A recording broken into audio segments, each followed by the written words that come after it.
ఈ అదృష్టం నా ఒక్కడికేనా లేకపోతే ఇంకెవరన్నా యాక్టర్ ఉందా?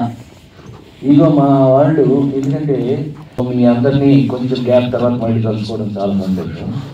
షష్ఠి పూర్తి. ఈ అదృష్టం నా ఒక్కడికేనా ఇంకెవడన్నా యాక్టర్ ఉందా? అమ్మాయి నువ్వు చెప్పు. అసలు కొన్ని 100 సినిమాలు నాకు యాంకరింగ్ చేసావు కదా, ఈ అదృష్టం నా ఒక్కడికే. అదృష్టం ఏంటని అంటావా? వయసుకు తగినట్టు క్యారెక్టర్లు. రాజేంద్ర ప్రసాద్కి చచ్చిపోతుంది. చచ్చిపోతే అంటే నిజ జీవితంలో నేను 60 దాటిన తర్వాత తప్పించుకున్నాను. ఎవడన్నా నాకు 60 అనుకుంటారని చచ్చిపోతే పెట్టకుండా తప్పించుకున్నాను మా పిల్లలకి. చచ్చినట్టు భగవంతుడు మరి నిజం కదా. భగవంతుడు ఏం చేశాడు? ఏడిచావు లేరా నీకు చచ్చిపోతుంది. ఈ సినిమా నేను మీకు చెప్పాలి అని అంటే ఇది సినిమా కాదు, జీవితం. మీరు ఈ సినిమా చూస్తే కొన్ని నా సినిమాల్లో చూసి మెచ్చుకుని మనకి అందరూ కొంచెం నల్లేవాళ్ళని వచ్చి నన్ను మెచ్చుకుని మీ అందరి ఇళ్లలోనూ ఒక వస్తువు అయిపోయాను నేను. పివి నరసింహారావుని పాపం ప్రధానిగా చేశారండి ఈ దేశానికి. తెలుగు ఆయన అనేవాడు, ప్రసాద్ ఎట్లనో తెలిసిన ఇంట్లో కంచం ఉంటుంది, మంచం ఉంటుంది, ప్రసాద్ సినిమా ఉంటుంది. ఆయనకి ఇష్టం, అది పివి నరసింహారావు గారికి ఇష్టం. ఆయన చెప్పినట్టుగా ఒక 6 ఇలాంటి సినిమాలు చేసిన తర్వాత నాకు భగవంతుడు వేసే భిక్షనే అనుకోవాలి. నిజంగా ఈ సినిమా నేను చేసినందుకు నాకు ఎవరో అన్నారు, I feel proud that way done this film అని మా వాడు తమ్ముళ్ళు ఎవరో అన్నారు. నిజంగా ఈ సినిమాలో నేను కాదు, యాక్ట్ చేసిన అందరూ కూడా దే ఫెల్ట్ ప్రౌడ్. చాలా గర్వంగా ఫీల్ అవుతున్నాం. ఎందుకంటే సినిమా మారిపోయింది. సినిమా ఇంటికి వచ్చేసింది, ఓటీటీ సినిమా ఇంటికి వచ్చేసింది, థియేటర్ల నుంచి ఇంటికి వచ్చేసింది. అయినా ఫ్యామిలీతో నాకు బాగా గుర్తుండి ఎదురుని 3 పక్కన పెళ్ళాం, 2 పెళ్ళాలు ముద్దులు పోలేదు. ఆ కాలంలో మిస్టర్ పెళ్ళాం. ఆ కాలంలో థియేటర్ దగ్గరికి వెళ్తే ఏమంటే రాజేంద్ర ప్రసాద్ గారి సినిమానా అయితే మీకు కారు పెట్టడానికి ప్లేస్ ఉండదండి అని. అదేంటండి అని అన్నాను. ఫ్యామిలీలు కదండి వస్తాయి, ఆయన సినిమా చూడడానికి ఫ్యామిలీ ఒక టికెట్ బుకింగ్ కౌంటర్లో 10 టికెట్లు 12 టికెట్లు అయినా తమ్ముడు చూడండి. 10 టికెట్లు 12 టికెట్లు కట్టవాలి అని అంటే అది ఫ్యామిలీ సినిమా ఉండాలి, ఫ్యామిలీతో సహా వచ్చే సినిమా ఉండాలి అని అనేవారండి ఆ రోజుల్లో. అది నిజం కనుకైతే 100% షష్ఠి పూర్తి. మీరందరూ 100% ఇందులో ఉన్న అందమైందో తెలుసా అండి మీకు? చాలా అందమని. ఈ పవన్ నాకు ఫస్ట్ కథ చెప్తున్నప్పుడు ఈ మాట అన్నప్పుడు నేను గట్టిగా పట్టుకున్నాను అతన్ని, లవ్తో, ప్రేమతో. ఏంటి అని అంటే ఈ సినిమా షష్ఠి పూర్తి కథ ఏంటో తెలుసండి. ఏమండి ఏ పిల్లలైనా సరే జీవితంలో వాళ్ళ అమ్మా నాన్న నువ్వు రాలే రా నీ సంగతి ఉందిరాలి కాదు, మీ అమ్మా నాన్న పెళ్లి నువ్వు చూసావా?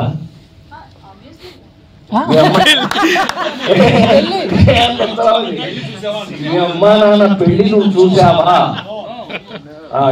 నువ్వు అసలు సరిగ్గా 70 అయిపోయింది. వీళ్ళని చూసి ఎక్సైట్ అయింది.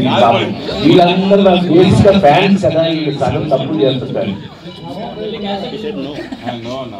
ఇప్పుడు వెలిగింది దానికి, ఇప్పుడు వెలిగింది. సో ఎవరికి జీవితంలో మనం సరే అదో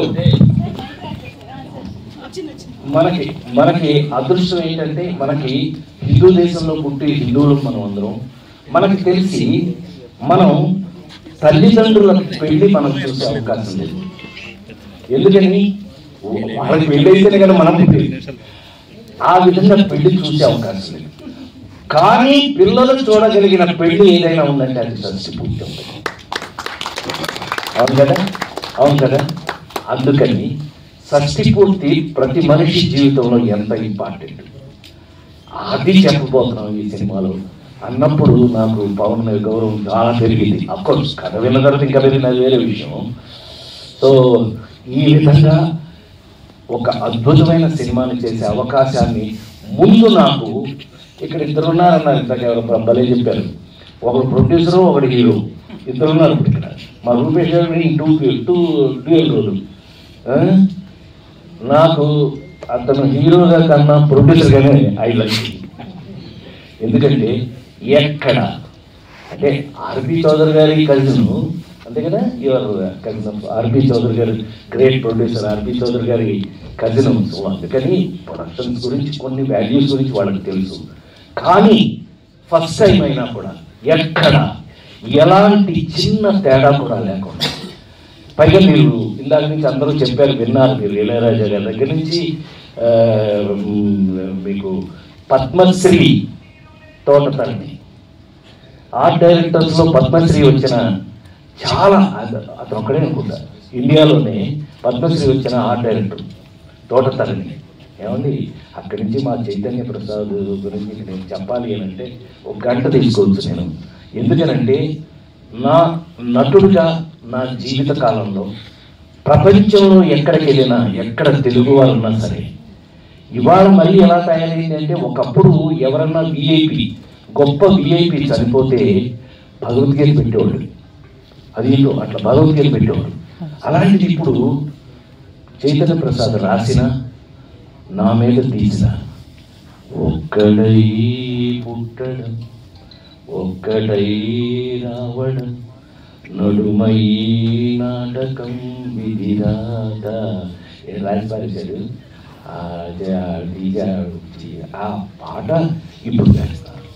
అలా ఒక జీవిత కాలంలో పెద్ద, అందుకని ఇతనైనా ఒక 70 ఏళ్ళు 80 ఏళ్ళ పెద్ద వృద్ధుడేవి కాదు, చిన్న కుర్రాడు. ఇప్పుడు ఇలా ఉన్నాడు. ఇంకా ఆ పాట రాసినప్పుడు అవలా చాలా ఎందులైంది, 20 సంవత్సరాలు అయిందట. ఇప్పుడే 20 ఏళ్ళలో ఉన్నా, అప్పుడెలా నిజంగా నువ్వేరా కదా అనిపించే అంత సరదాగా ఒక జీవిత కాలంలో ఒక నటుడికి ఎక్కడికి వెళ్ళినా, నన్ను ప్రపంచంలో ఎక్కడికి వెళ్ళినా ఆనందుడు సినిమాని గుర్తుపెట్టే పరిస్థితికి అతను రాసి, ఇవాళ మళ్ళీ చైతన్య ప్రసాద్ వరకు కూడా ఇందులో టెక్నీషియన్స్ ఏంటి మామూలుగా కాదండి, అందరూ కూడా భలే దొరికింది. ఒక్కొక్కసారి అండి అనేక సినిమాలు మనం చెప్పవలసి వస్తుంది, ఏమండి ఈ సినిమా చాలా గొప్పది, మీరు చూడండి, చూస్తే కానీ ఈ సినిమా గొప్పదని మీకు తెలియదు అని చెప్పాలి. సత్యపూర్తి అనగానే మీకు అర్థమైపోయింది, పెద్దగా ఎక్కువ చెప్పక్కర్లేదు, తెలిసిపోతుంది.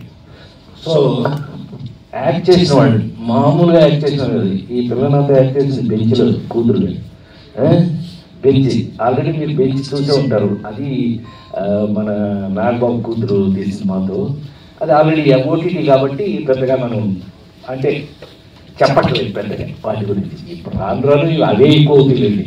ఇది సినిమా చెప్పినట్టు మొన్నటి వరకు ఇప్పుడు హరికథ అని ఒకటి రన్ అవుతుంది. జోక్ ఏంటంటే, హరికథ మీ అందరికీ ఒక చిన్న ఇన్ఫర్మేషన్ చెప్పనా, సౌత్ ఇండియా కన్నా నార్త్ ఇండియాలో ఎక్కువ చూస్తారంటే వాళ్ళు, తెలుసా నీకు? అది నార్త్ ఇండియాలో ఎక్కువ చూస్తారంట. కొట్టచ్చు చెప్పట్లేదు ఎవరు కొట్టపోయి. ఎందుకంటే it's not a joke. Prime time ఇది డిజ్నీ హాట్స్టార్, డిజ్నీ హాట్స్టార్ వాళ్ళు కొనేసుకున్నారు. వాళ్ళు కొనేసుకునే అంటే మంచిది, అదొక ప్లాట్ఫాము, అందులో కూడా నన్ను బాగానే చూస్తున్నారు, అందుకని అది పక్కన పెట్టాం. అయితే నాతో పాటు యాక్ట్ చేసిన వాళ్ళు ఊరేసండి ఇలా